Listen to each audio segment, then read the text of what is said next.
This episode is for you if you're chasing your dream. Ain't afraid to bare my soul, ain't afraid to walk on coals. I ain't gonna tell no lies, I ain't gonna apologize.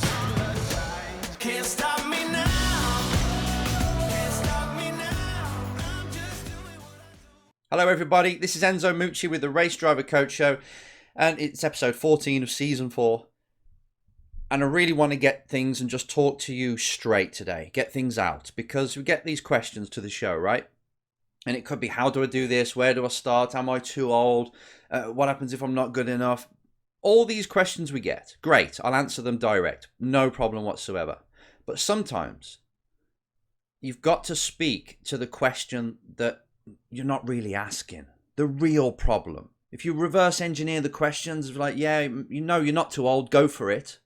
Then you see that person still not going for it, then there's really another problem. There's another issue, another question they have inside that's burning them and stopping them from going forward.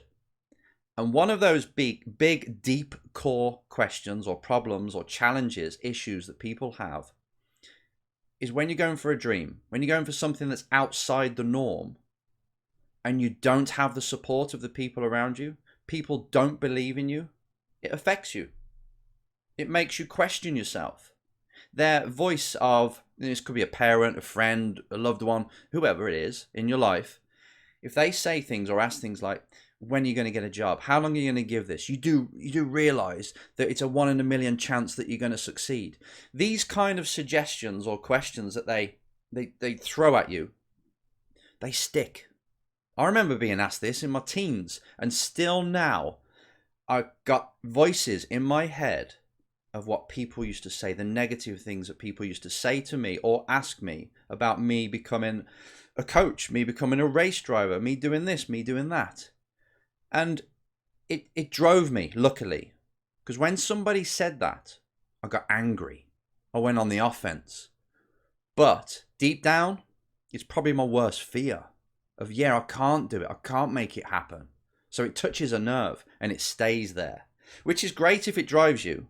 But it still shows, even if it drives you, that what people say matters. And this is a challenge to people that are going for dreams and going for goals. It's a big challenge because we have this innate need as human beings to be significant and to be loved. I'm afraid it's in there, whether you like it or not. It's a value, it's a need that for us to be fulfilled, we need to have it there. It might not be at the top of your list of needs, but it's there. So when people around you are kind of judging you and saying it's not possible, or it's a 1 in a million chance, what's the point, go to get a job, and you're worried about them being right, it's a conflict. And this is pretty much holding so many people back, and they come up with all these bullshit excuses and reasons and questions that are just biding time so they don't have to put themselves out there and make themselves vulnerable and fail publicly, which is another thing that people are scared of because it loses love, it loses face, value, respect, significance. And it's these little hurdles, because at school we're taught that we get punished if we get things wrong, get a big red cross if it's wrong. We're punished for making mistakes. We're not celebrated. We don't get most parents, when you come back from school, don't ask you a simple question of, what did you do wrong today? What did you fail at? And then you tell them, and then they celebrate the fact that you failed because you actually went for it in the first place. We don't have that upbringing in most countries. Most countries is, I'm going to give you some kind of gratification, some kind of prize if you do well. And that's it, we leave it there. When I think it's wrong, I think it should be flipped the other way. How many times can you fail at something per day? How many things did you fail at today? Which means, how often did you go outside your comfort zone and give it a go anyway? If we were brought up that way, oh my God, we would have a different culture. If we celebrated the amount of times that you could fail in a day, can you imagine what that would do? It would make you go more and more. Which is the kind of mentality you need if you're going for a dream that's outside of the norm. But bringing it back to today, what we're going to talk about is how hard it is to go for something when nobody else around you believes in you. Or if they do, they don't really show it. And they put these negative thoughts and questions into your mind. How to deal with it? Well, You've got to understand where they're coming from. If a parent or even if friends are sort of asking you and telling you these things, then you've got to understand where they're coming from. With a parent, they probably care about you. They don't want you to waste your life chasing some dream that they haven't got the self-belief to do. Because believe me, if it's a billionaire looking at you now, right, and you say if you want to become this entrepreneur that's going to earn millions, and a billionaire comes and has lunch with you, there's no way that that billionaire is going to say, get a job, stay at school, get a job, and just earn the wage that's there. They won't do that because they've seen what it's like on the other side. They've seen it's possible, so they will give you all the help and advice you can in order to go forward. However, when it's a parent whose job it is to protect you, to make sure you're okay when they're not there anymore, they're going to, not everybody, obviously some parents are pushing their drivers and their sons and daughters, but a lot of them, because they have lack of self-belief in their life, that's the way they view the world, they're giving you advice looking through that filter. That's all it is. They care about you. So you've got to understand where these comments are coming from. Even if it's done in an aggressive way, they're pretty much protecting you. Now, when it comes to friends, they might be doing the same. Or with friends, they might be just jealous. And you going for it makes them look at themselves and see their crappy life and think, oh, I wish I could go for that. So they'll beat you down or try and distract you. And that's not really a nasty trait, to be fair. They just don't want to lose you. They just don't want to feel less about themselves. It's another, again, it's a human instinct that they have. So you can't blame them. All you can blame is yourself for allowing other people's negative questions and thoughts to hold you back, to hamper your performance, to make you double think. That is your fault. You can't control anything that anybody else says or their opinions because they're going through life with their set rules, their set beliefs, and they're going through life and they're happy seeing it that way. So they're going to give you advice using their filters, right? The way they see the world. What's that got to do with you? Absolutely nothing. If you hold on to it, then it has. If you just see it for what it is, it's their comments, that's the way they see life, fine. But if you want to go and achieve this big dream, this thing that's outside of the norm, then you're going to have a different belief system. You're going to have to use different filters. Your perspective of the world is going to be different to those around you.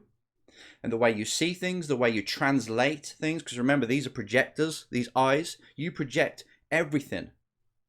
Something will happen in life, you say what that means. Someone says something, you say what that means. You're the translator. Now, if people are translating it different, fine. But you've got to translate the world in a way that helps you go for it. Because realistic, right? People will say, just be realistic. But what is realistic? Is realistic being born a human with all these capabilities, endless, we don't know how much of the mind we are using, right? Is it being realistic to ask that entity, that human being, to work a 9 to 5, to just work in a cubicle, to get qualifications and just get by then die? That for me is unrealistic. How they get the masses to do that, the governments get the masses just to conform and settle, is beyond me. It's an amazing model they've got. They school you from a young age and condition, pay into the system and die. Perfect system.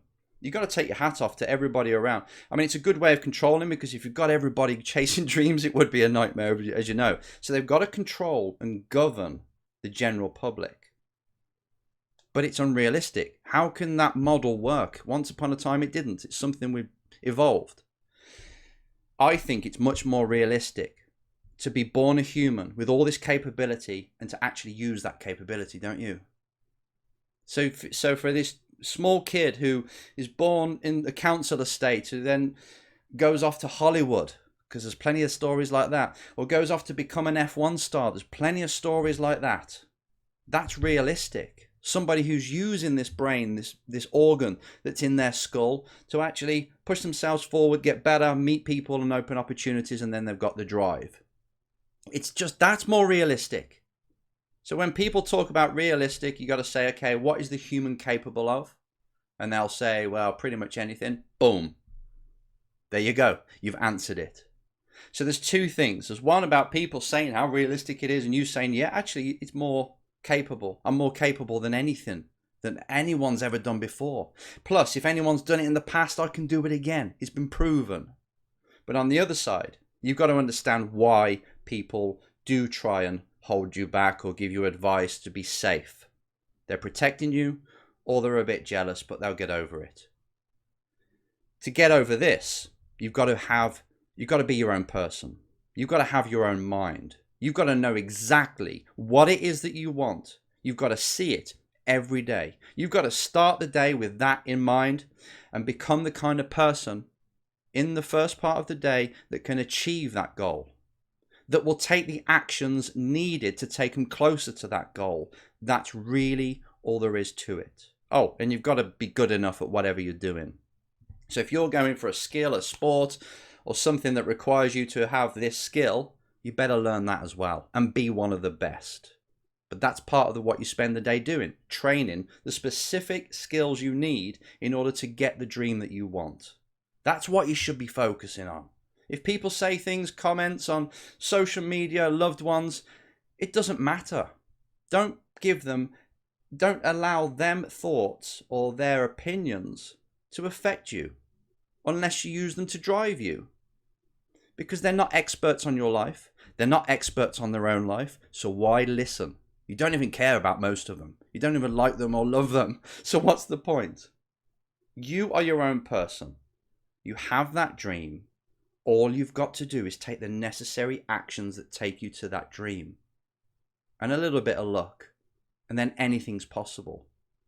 Everything you look at now around you, the monitor, the camera that's filming this microphone, this keyboard, everything that's around me was probably made or just an idea of someone who thought that'd be a good idea. That'd be a good. They were realistic, should we call them? And they took actions and they created a product, and now it becomes our norm. We've got success stories all around us, but people just choose not to look at this. You have to look at this. You have to use even this mouse as an inspiration. Steve Jobs' company that invented the mouse, that was just someone who was broke, just some student who was high on hallucinogenics coming up with Apple. It's amazing what people can achieve. You are one of those people. So why the hell do you let other people's opinions stop you from getting what you want? When you get to the grave, if you get to the grave or you get to the end of your life not having used this, that's criminal. You got here, you broke through, you made it onto this planet, and then you just decide to lay low. Great, thanks. That's perfect. You've wasted all them other millions of sperms that died for you to be here, and then you're going to spend it that way? Come on. This is your life. It's all about you. You make the rules. You choose the filters, what to look through, and make the world serve you. You act in a way that allows you to get the dream. You don't chase it. You become the person, and that dream, it just comes to you. You visualize it. You become the kind of person that can do that dream, and that's all there is to it. People can say what they say. You can prove them wrong if you want to use that as a drive. Fine. But this is on you. Don't allow other people to put you off. It's too important. You've got one life. Now go and do it. Can't stop me now.